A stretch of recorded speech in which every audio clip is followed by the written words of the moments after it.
Welcome to Gambling with an Edge with your hosts Bob Dancer and Richard Munchkin. Bob Dancer is America's premier video poker writer and teacher. He's written 10 books, including Video Poker for the Intelligent Beginner and the best-selling $1 Million Video Poker. He helped develop the computer software Video Poker for Winners, and in 2004 he was inducted into the Video Poker Hall of Fame. Richard Munchkin has been a professional advantage player for over 30 years and is in the Blackjack Hall of Fame. His book, Gambling Wizards, Conversations with the World's Greatest Gamblers, is a testament to the many ways you can succeed at gambling. The goal of the show is that you'll be a more knowledgeable gambler tomorrow than you were yesterday. And now, here are Bob and Richard. Good morning. Welcome to Gambling with an Edge. I'm Bob Dancer. And I'm Richard Munchkin. Our guest today is poker author Ed Miller. We'll be discussing his new book called The Course, Serious Hold'em Strategy for Smart Players. We'll be talking to Ed in a few moments. The Plain Ridge Park Casino in Massachusetts will be opening June 24th. That's about a month and a half from now. It's a Penn National Casino. This is opening earlier than I expected. What about you, Richard? Yeah, I much earlier than I expected, so that's a good thing. I just, these things kind of go cyclically for years. Table games players wanted to be there when new casinos opened because often there were weak games to be found. But now it seems like table game players really want to stay away the first few days just because the casinos know that all the table games players show up for the opening and are there ready to bar everybody on site. So, for a table games player, I would not recommend you go for the opening, but it seems the opposite is true for video poker players. Often there's good stuff at the beginning, right? Yeah, frequently, if it were, I'm not flying to Massachusetts for this, but like when the SLS opened up a few months ago, the pay schedules were considerably looser than they were the following week. And there were some of us who went in and hit them pretty hard and got lucky, and then all the pay schedules got down. And so then sometimes the slot director at a new place was the assistant slot director at his old place. And he doesn't know the difference between an assistant slot director and a slot director. And so he needs to have his clock cleaned a few times before he learns kind of the ropes. And so a lot of them think, well, this is a pretty good, the looser the pay schedules, the more people will get, which is absolutely true. And those of us who can identify good opportunities can take advantage of that. So were I living closer, I would definitely be there for the opening.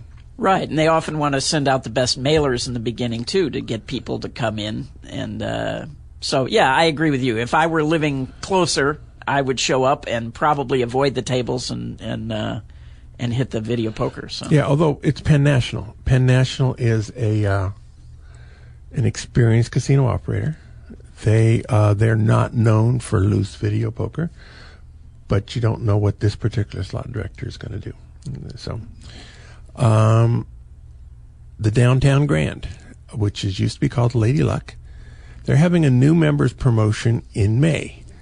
I signed up under new members promotion several months ago, and which I was very happy about, although I kind of wish this one was around at the time. Tell us about this one, Richard. So this one is 100% rebate on $1,000. They kind of didn't do it very well, but the deal is you go sign up and you have 24 hours for slots only.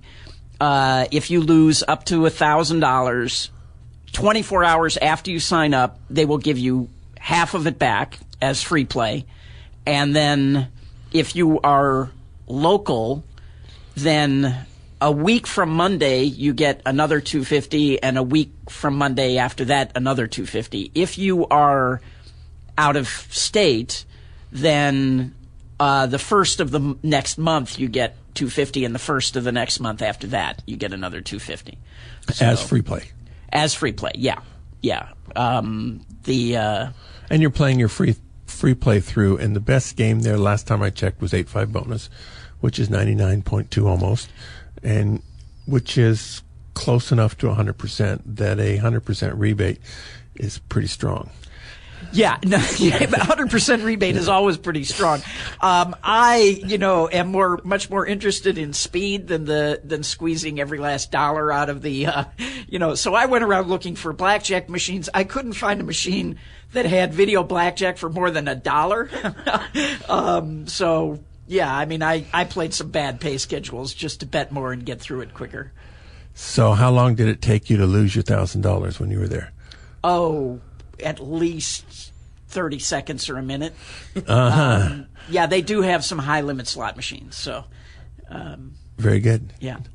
Takes longer than that to walk from the parking lot to the... It did, yes, absolutely. It did. All right, let's talk to our guest. Ed Miller specializes in writing about no-limit hold'em games. He's one of the best in this particular niche. And today we'll be talking about his brand new book. It's his 9th one. It's called The Course, Serious Hold'em Strategy for Smart Players. Ed Miller, welcome to Gambling with an Edge. Thank you very much. Our vast crowd in here, of which actually is zero, is really happy to see that Ed is back. Okay. I guess I should put on headphones, huh? We have sound effects? We do have sound effects, although with my last comment, we might have killed the sound effects. I'm not sure. Over the last few weeks, there has been a man versus machine competition in heads-up modified no-limit hold'em at the Rivers Casino in Pittsburgh. After 80,000 hands and $170 million of play money being bet, the players, there were 4 of them, were ahead by a total of $740,000. The scientists who designed the program are calling this a statistical tie. But to me, it sounds like the players kicked ass. Was Manny Pacquiao one of the I don't know. Now, especially since every day you looked at it, the score kept getting bigger and bigger and bigger. Now, the sponsors did pay $100,000 to each of the players, which was the condition if they won. But they're insisting it was really a tie. Now, I plan to take this approach as well. I had a large $10 bet each with Munchkin and Jeff Wong, and I will pay off, even though it was a statistical tie. Now, Ed Miller, this whole thing was surprising to me. Heads-up limit hold'em has been solved. The no-limit raising options were very limited. It was like you could do a min raise, a half pot, a full pot, a double pot, all in.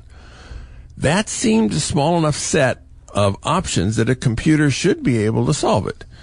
But although it was statistical tie, it wasn't close. The players creamed the computer.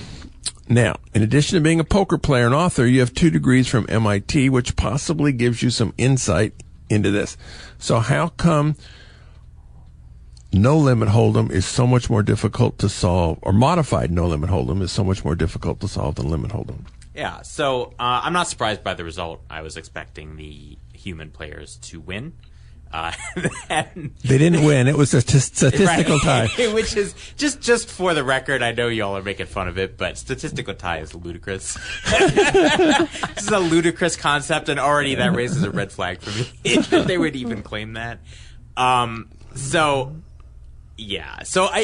I definitely was expecting the humans to win. It's a lot harder because in limit hold'em you only have 3 choices at any juncture. You can fold, you can call, you can raise.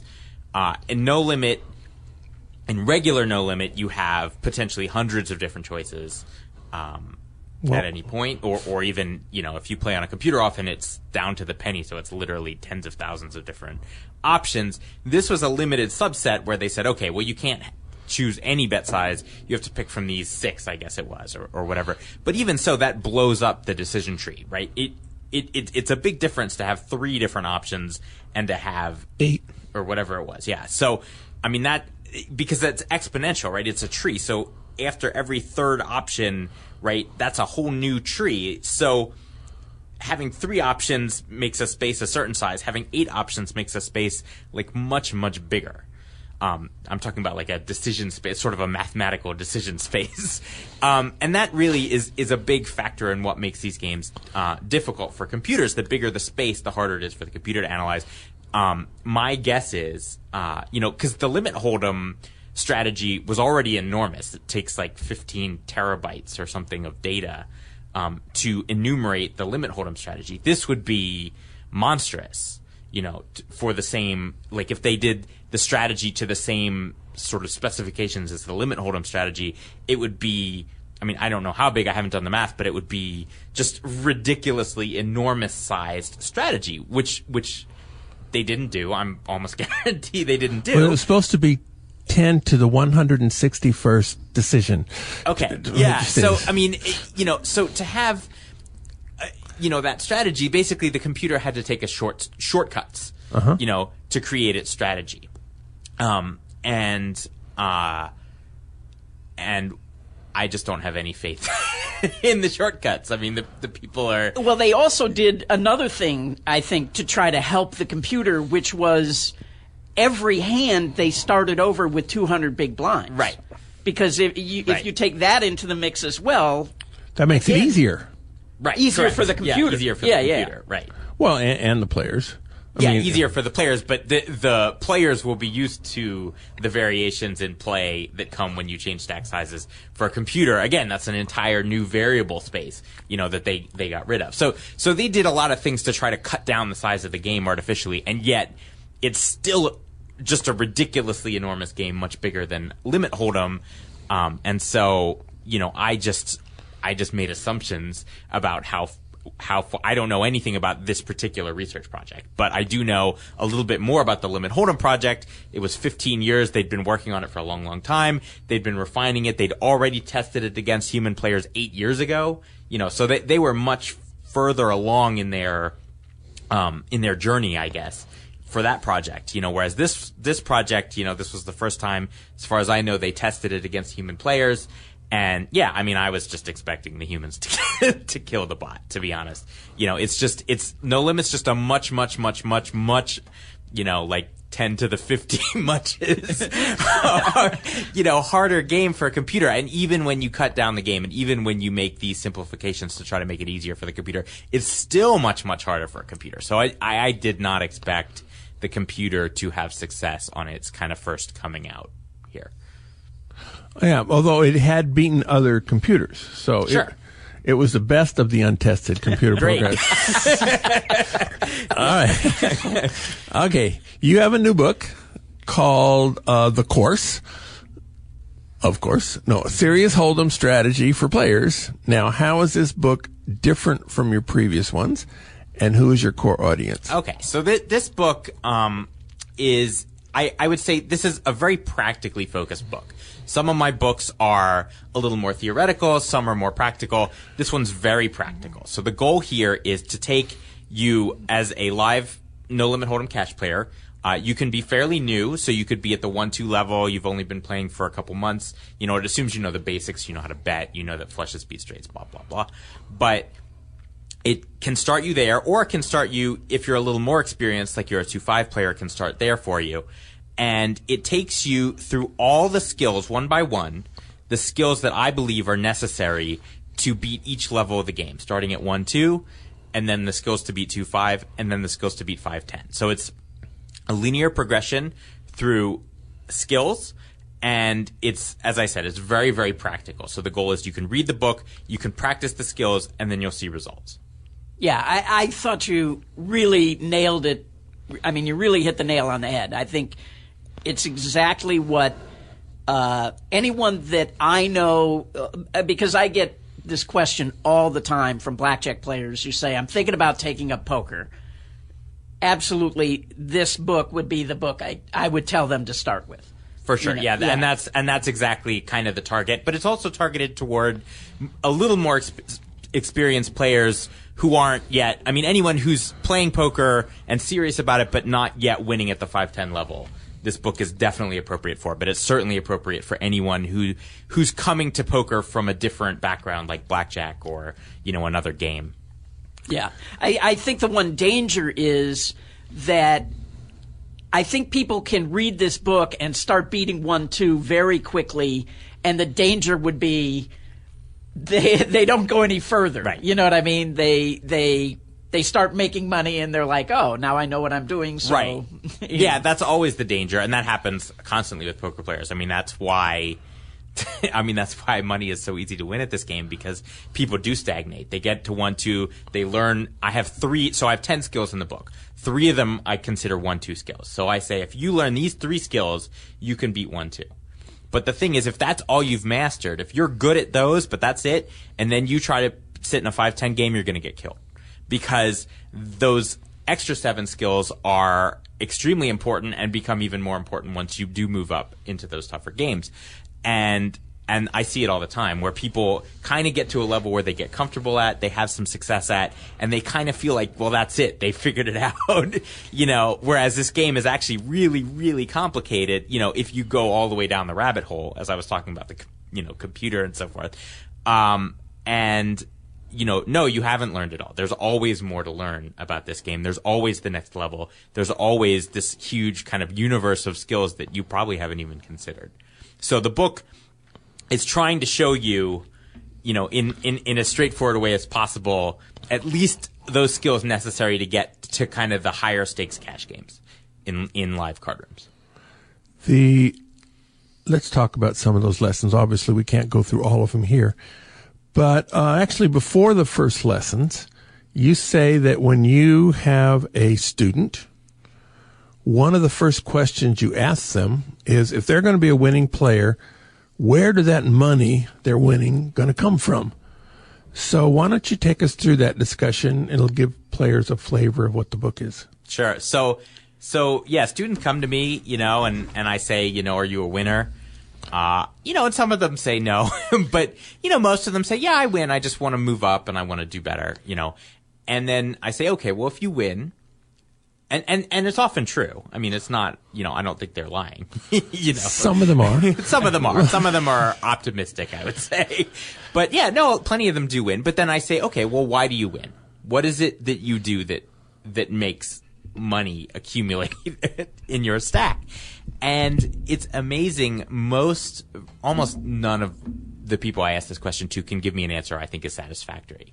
Which is sort of amazing that you can have someone who wins at a game, and yet if you say, well, what is it that you're doing specifically that makes you win, they really just can't tell me. And the answer I get the most is some variation of folding, right? So they say, oh, I'm patient, or I don't chase draws, or I play tight, or, I just wait for the good spots, or whatever it is. It kind of all boils down to folding, which is certainly an important skill, and it is the main component of skills 1 and 2 in the book. So it's definitely a foundational skill to learn how to fold.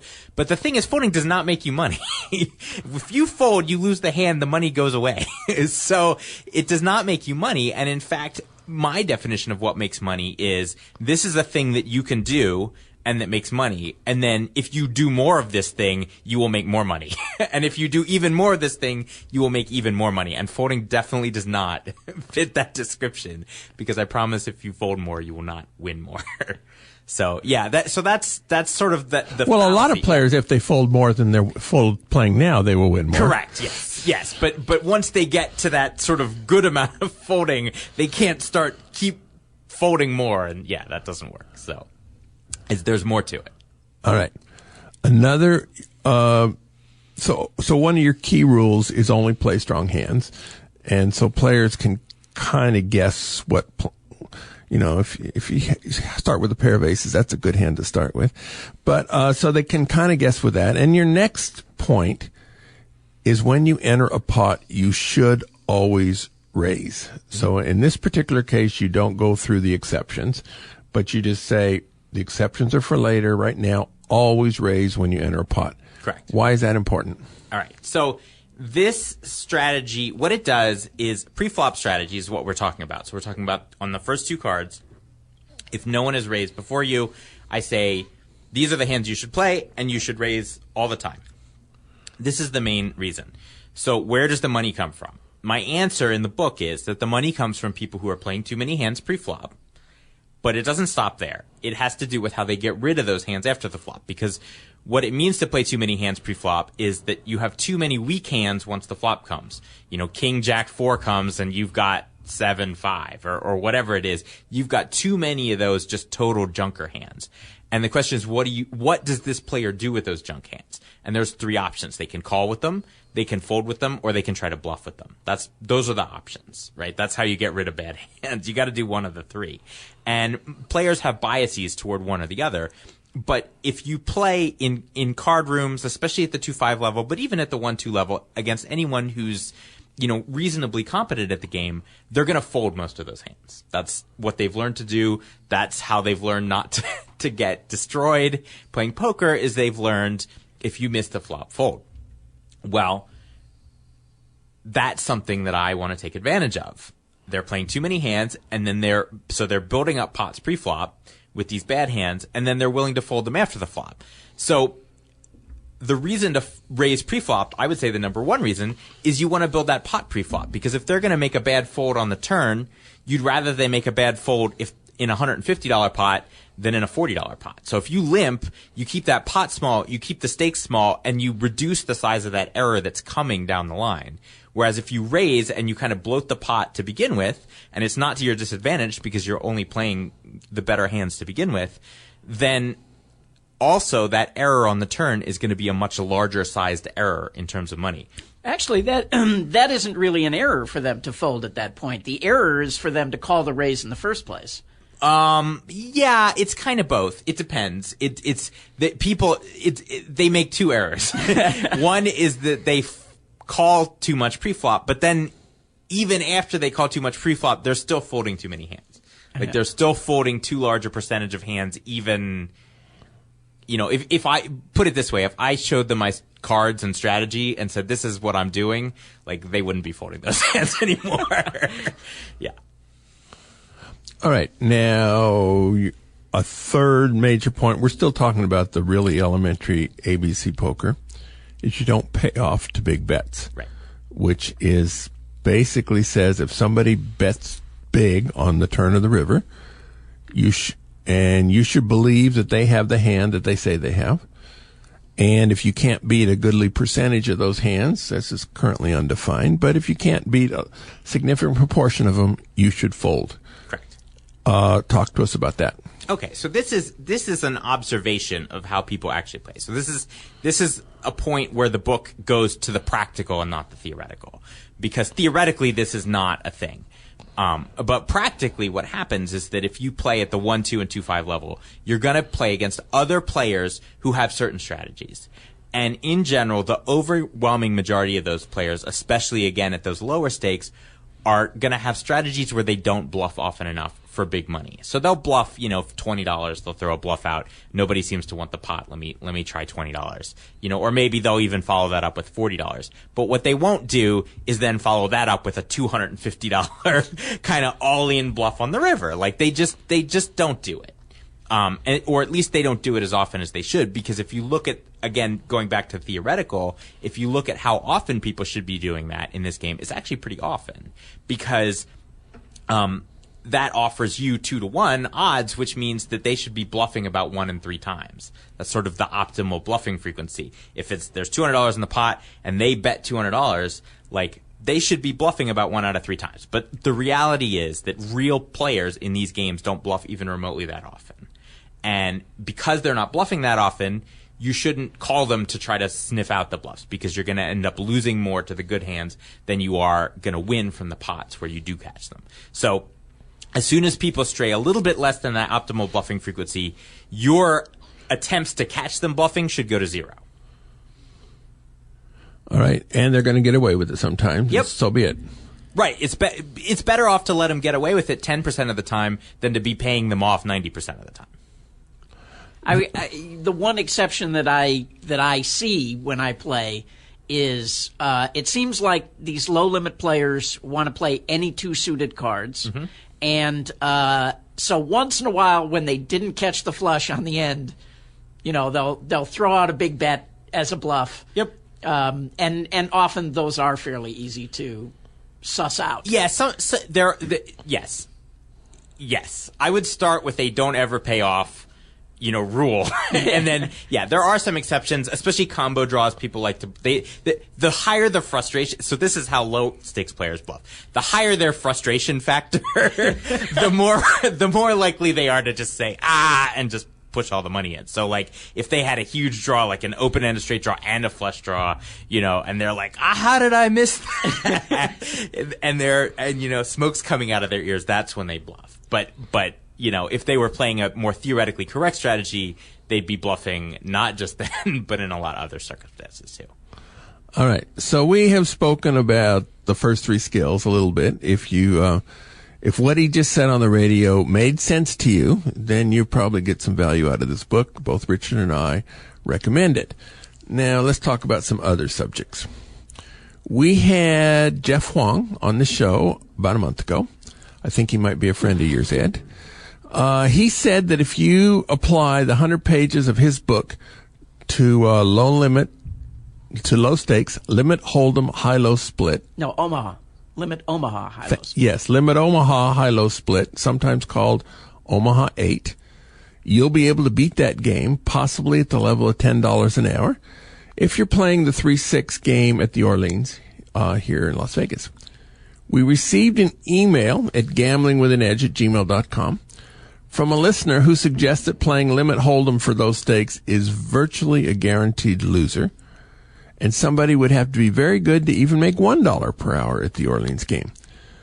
The listener suggested that the chances for success at low limit games are much better in the low limit games than they are in the limit versions. Now, agreeing with the listener means you disagree with your friend, Jeff Huang. Where do you weigh in on whether it's $10 an hour or $1 an hour, or do you care? I don't care. I'm gonna split the difference, I guess. $5.50 an hour. Exactly. It depends completely on how bad your opponents are. They're always going to be bad in a 3-6 game. The question is, are they bad or are they atrocious? Are they bad because they fold too much, which is not good if you're trying to beat a rake?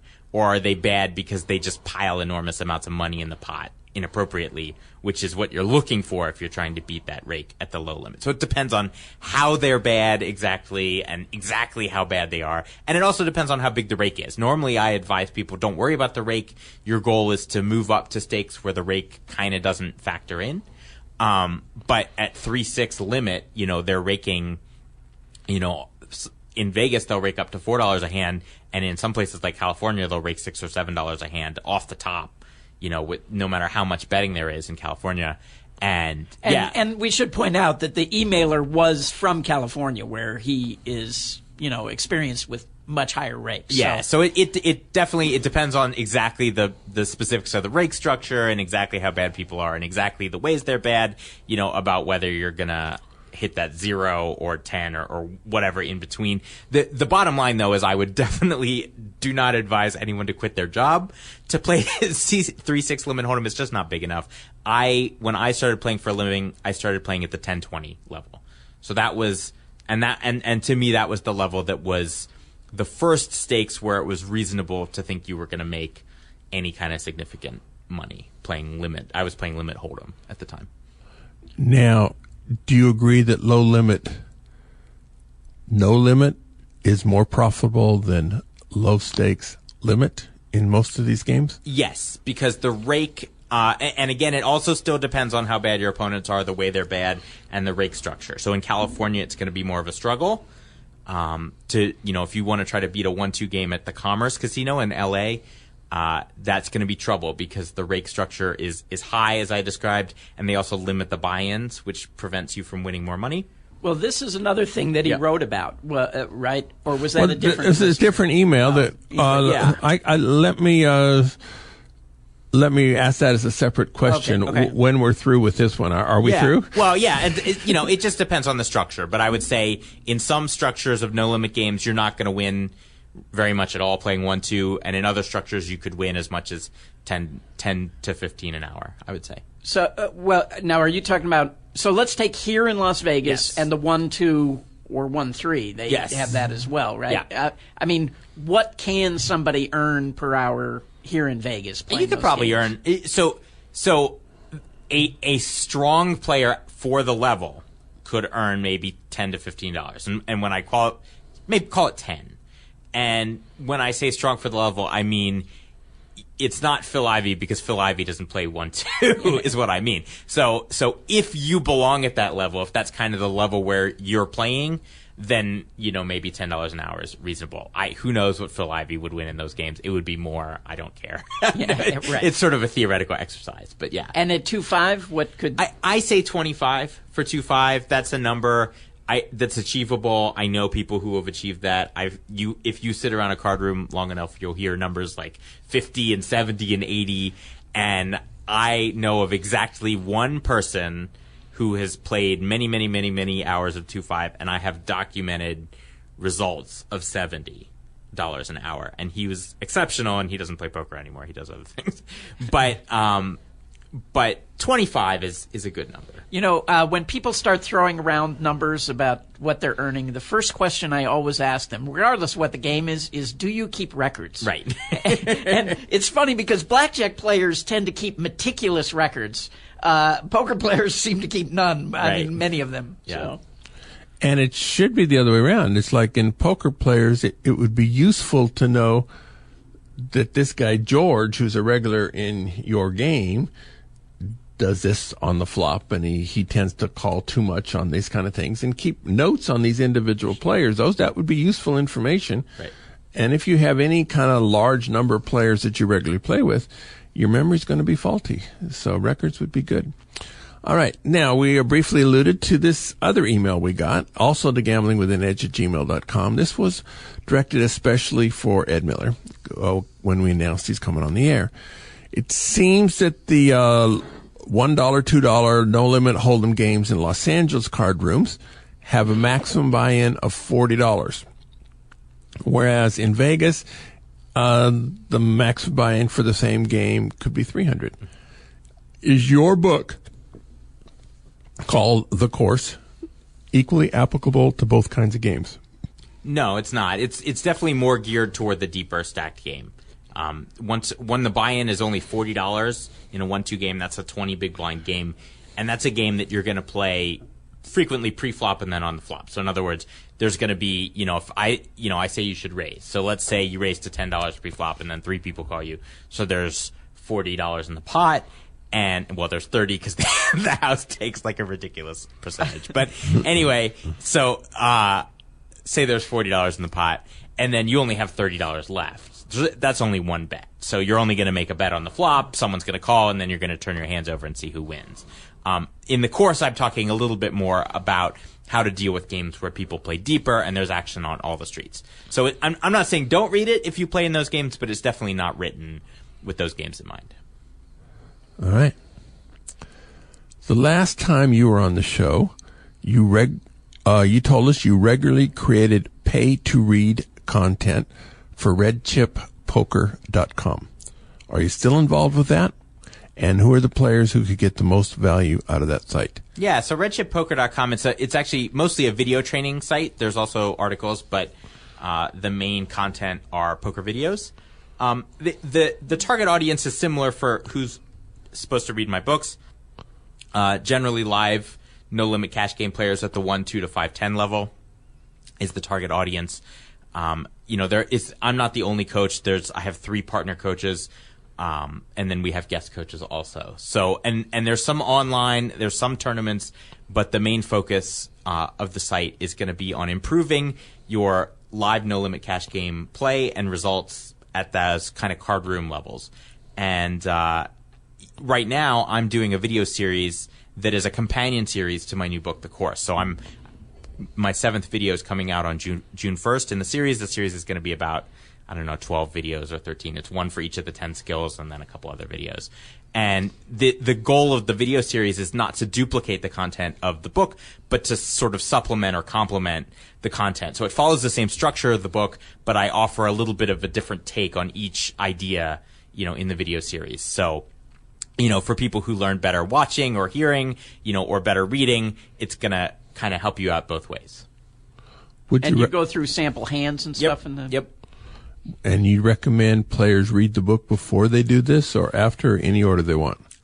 Honestly, I think either order. I mean, I started the video series about 6 months ago before the book was out, so it was kind of at that point almost teaser videos for what the book was going to be about. But the book's out now. It's available on my website, which is edmillerpoker.com, or you can get it at Amazon. You can just search Ed Miller, the course, you'll find it. And so now that the book's out, why not read the book? It's there. All the videos are not done yet. I'm hoping to have them finished up in the next few months. When you said teaser videos, you did keep your clothes on.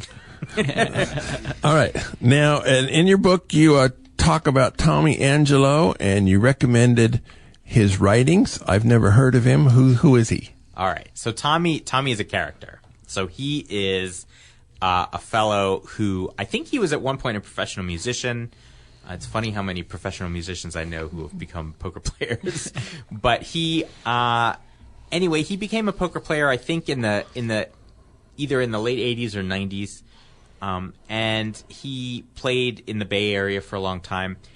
And his kind of emphasis was on the mental aspects of the game. And so he devoted a lot of time to try to figure out kind of how he was going to carry himself at the table, how he was going to think about the game, how he was going to kind of gain control over his emotions and over all of that aspect of the game, which is absolutely critical to long-term success. I can explain this is the math, this is how to exploit the errors people make, but the game is, no matter how good you are, the game is intensely frustrating, right? There's tons of ups and downs. The downswings can be very brutal. Even again, if they can still be bad, and if you're playing online with thinner edges, they can be just massive downswings. And this frustrates everybody. There's not a single poker player that I know who's serious who says, what? I don't have a problem with this. That just doesn't exist. Every poker player has struggles with this. Well, Phil Hellmuth doesn't he? I guess not. Maybe if you completely live above it all, then, So Tommy focused on this, and he really tried to perfect this part of his game. And his goal, he tries to play what he calls tiltless poker, which is that he tries to squeeze all of he says, well, I have an A game, a B game, and a C game, and maybe my A game is not the best A game, but my goal is to play the A game as much as possible. I'm going to play nothing but my A game, and if I do that, I'm going to have good success. So that was his philosophy as a player. And then as poker exploded, what and he's very funny and intelligent, and he's got clever, insights about all this. So, a lot of the top players, when poker blew up and there were these kids, a lot of them 19, 20, 21, 22, who were playing huge online. They were playing for $500,000 $1 million at a time, and they were having these enormous swings, and they would go up and down, and these are kids, and they kind of went to Tommy, who is this old grinder from California, and Tommy worked with them as a coach to try to improve that part of their game. So that's what Tommy does. He's written a book. He's written a couple books, but the one I would recommend if you want to check him out is called Elements of Poker. It's a very amusing book, and you'll kind of you'll read it, and some people are like, what is this? Is this? And if that's what if that's your take, then, it's not for you. But if it is for you, a lot of people really, really like what Tommy does. Would it be applicable for, the emotions like video poker players or blackjack players or other professional gamblers? In some ways, we all have these bad beats. Mm-hmm. And book called The Elements of Poker doesn't sound like it would have any useful information in it for a blackjack player. I think it would. It's not a poker strategy book. It's not about how to play poker hands. No, it sounds like like in blackjack. Ian Anderson wrote these books, Turning the Tables and Burning the Tables in Las Vegas, and a lot of it is about his health regimen and a lot and this picking up hookers. But it's a very similar kind of thing. A lot of it has to do with the mental, your mental state. Although in blackjack it should be not as big an issue because whether you made the right play or not. Whereas in poker you're always questioning, right. Oh, did I play bad? I lost all this money. Was I playing badly? Right. All right, so we're talking to Ed Miller about his new book called The Course, Series Hold'em Strategy for Smart Players. We have a few more questions for Ed, but first we're going to take a commercial break. The South Point has more than 10,000 video poker games, returning more than 99%. That's more than anybody else has. On Mondays through Thursdays in May, you can earn free buffets. Pay 300 points before 1 p.m., get a free lunch buffet. Pay 600 points before 8 p.m., get a free dinner buffet. You can earn both buffets in the same day for the total of 600 points if you earn the first 300 early enough. There was double point day this last Sunday, Mother's Day, and there will be another one in the month, which is on Monday, May 25th, Memorial Day. All video poker machines, no limit. Slot players get more. This month, the South Point is giving extra free play on the weekends if they have your email address. They do this once or twice a year. And how much you get is based on your mailer. The bonuses range between 10 and 20% of the specified coin-in. For example, if you get the $75 a week mailer, you play an additional $750 coin-in, and they'll give you $150 free play. That is a 20% bonus, and on games which are in the 99+% level anyway, that's worth going in for. They do this several times a year, so if you're local, you might want to give up your email address. It's worth it. At the Palms, they have weekly 7 p.m. drawings on Fridays where winners share $10,000. You do not need to be there to win. You need to claim your prize by midnight or it evaporates. They have multiple entries on Fridays. Between 8 and midnight is 5 times entries, and between 4 and 6:30 in the afternoon, it's 2 times entries. The drawings will continue through the month of May. PFP, Play for Prizes, through this Friday, May 15th, is Walgreens gift cards. For the 2 subsequent weeks, you'll be eligible for Fresh and Easy gift cards. That's a market. It's in the Vegas area. I don't know if it's outside of this area. The gift cards may be earned and redeemed Monday through Friday at a rate of 0.20%. You keep your points. At videopoker.com, it's the best place to play a lot of games. If you sign up for the gold membership, $8.95 a month or $79.95 a year, this allows you to get corrections on most games.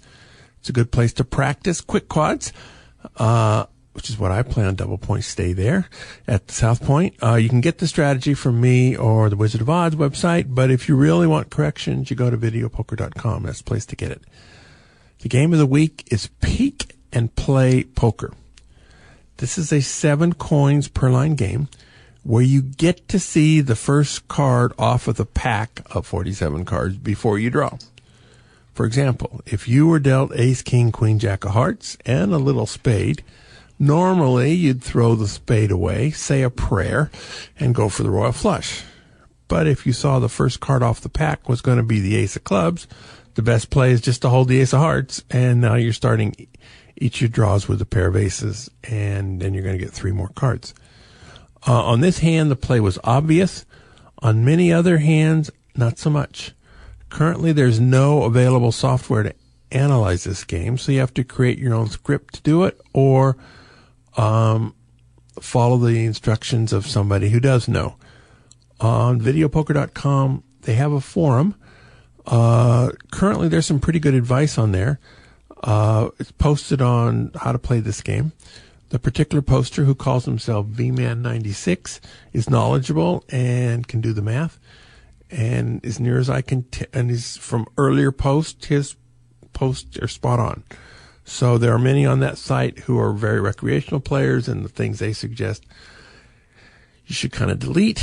But there are some good players, and it's worth at least scanning periodically. Is that game available in a casino? Probably, and where and for what stakes and pay schedules, I don't know. Videopoker.com does have a place where they list which casinos a game is available on, but it does not include pay schedule information. which is not particularly of interest to videopoker.com because they get their daily rental fee no matter what the pay schedule is. But for listeners on this site, pay schedules are very valuable. All right.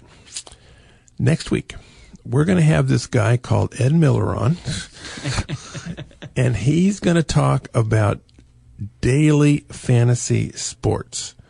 So, can you give us a 2-minute teaser as to what you're going to talk about next week, Ed? Yeah, so daily fantasy sports is the hot new thing, and that's in quotes.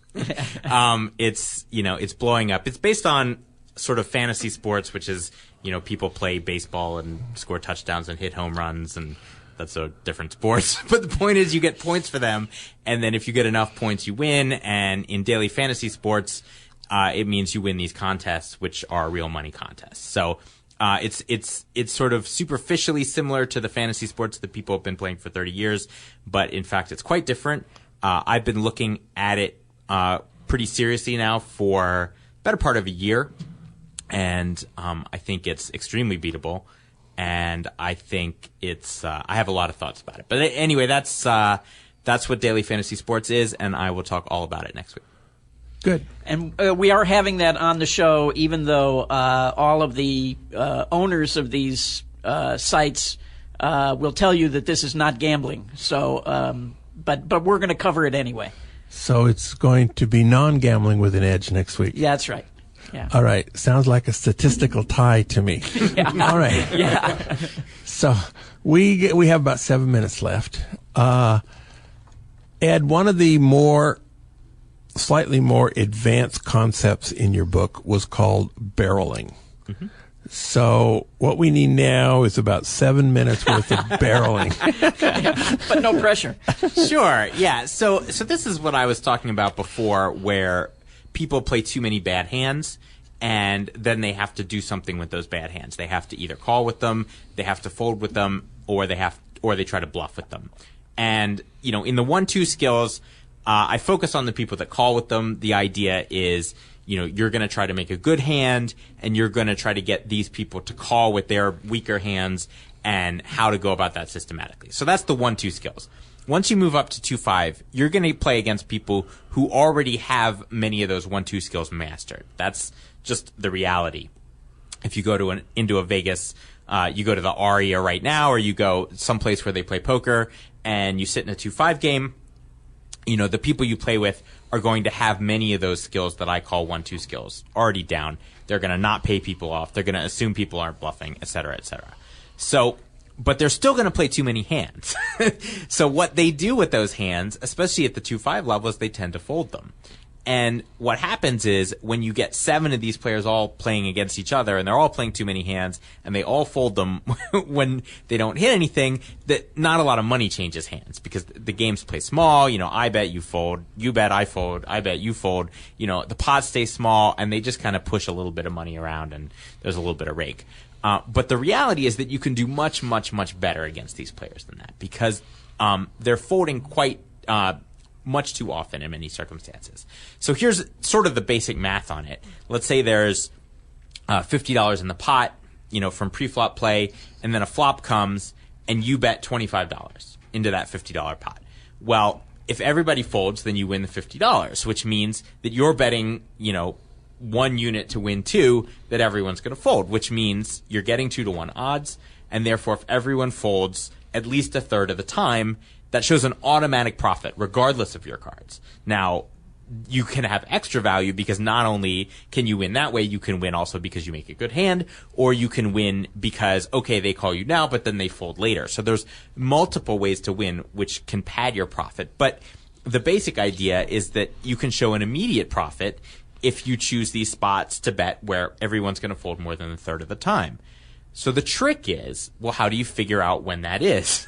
How do you figure out when it is that people are going to fold more than a third of the time? And the first answer is, well, it's most of the time. And that's because they're playing too many hands to begin with, and they're inclined to fold them when they miss. And so if you're playing too many hands to begin with, you're going to miss a lot of flops. You're certainly going to miss more than a third of them.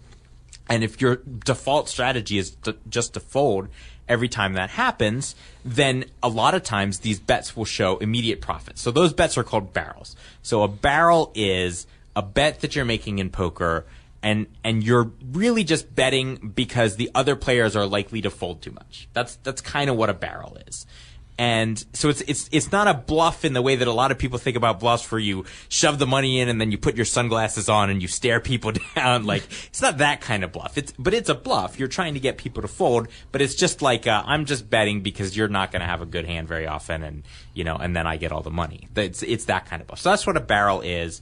And the beauty of the game is, because there's community cards that you can see that are available to everybody, you can get a sense for how often people are going to have hands that they're going to like just based on the cards that are out there, because the cards determine what types of hands are possible. So if there are 3 diamonds out there, then a flush is possible. But if there's not 3 diamonds out there, then no flush is possible. And if all the cards are different suits, there can't even be a flush draw. And same thing with straight. So if there's 10, 9, 8 on the board, you can have a straight with Queen Jack or Jack 7 or 7, 6. But if the board is Jack 7 deuce, then the only straight draws that are possible are a couple inside straight draws like 10, 9, 10, 8, and 9, 8. Or King 7 deuce, there's no straight draws possible at all. So you can just look at, and that's called board texture, by the way, what I'm talking about, is looking at the board and the features of the board to figure out what types of hands are possible. So each different board texture has a sort of profile of the different possible hands, and you can study this. There's a software program called Flopzilla. I sell it. It's not mine. I didn't write it, but I sell it. I help the guy who write it sell it. It's $35. It's well worth it if you play poker and want to study it. And it aids you in this study. So you can give it a preflop hand range. You could say, okay, this guy's going to play any pair, any ace, these suited hands, these offsuit hands, Queen 9, but not 7, 4, whatever, right? So you can give it a preflop range, and then you can put any board, and it will instantly tell you how often the player has top pair, how often the player has middle pair, how often the player has a flush draw, how often the player has a gut shot straight draw, etc. And this is extremely valuable information because it tells you when you should barrel. Because if you have a sense for, okay, this person is going to fold if I bet $120 if he's got less than top pair or less than a flush draw, say, then it helps to know exactly how often he's going to have less than top pair and less than a flush draw. And fortunately, that information is basically available to you as long as you're looking at the board and you're understanding, and you've gone through that kind of legwork at home to get that understanding. So that's the concept behind barreling, is you're just looking at board textures and you're understanding the percentages roughly that people are going to fold, and then you're making bets when people are going to fold too often. They have this on apps that you're not allowed to use at the table, I assume. Yes. That's one of the things that a lot of poker players don't understand, is that to be good at the game, you do actually have to do homework. Like at home, you have to, study some things. So anyway, I should tell our listeners, we welcome your emails, your questions. You can send them to us at gamblingwithanedge@gmail.com or at facebook.com/gamblingwithanedge, or you can tweet them at me at RWM21. If you want the show delivered to you every week automatically, you can sign up at iTunes or Stitcher or YouTube or at my site, richardmunchkin.com, for a complete archive of every show that's ever been done. You can get that at bobdancer.com. So, very good. All right. We've been talking to Ed Miller about his new book called The Course, Serious Hold'em Strategy for Smart Players. We're going to, for those of you who have not had too much Ed Miller, he's going to be back next week talking about fantasy sports, daily fantasy sports. So thank you, Ed. Richard, go out and hit lots of royal flushes, everybody. Good day. You've been listening to Gambling with an Edge with your hosts, Bob Dancer and Richard Munchkin. Subscribe to the show in iTunes, and episodes will be delivered to you automatically every week. Archived versions of past shows may be found at bobdancer.com and richardmunchkin.com. We welcome emails at gamblingwithanedge@gmail.com. Bob Dancer and Richard Munchkin are both available on Facebook and welcome your questions. The sponsors for the show are the South Point Hotel, Casino and Spa, the M Resort, the Palms Casino Resort, and the website videopoker.com. Join us again next week for another Gambling with an Edge. Money!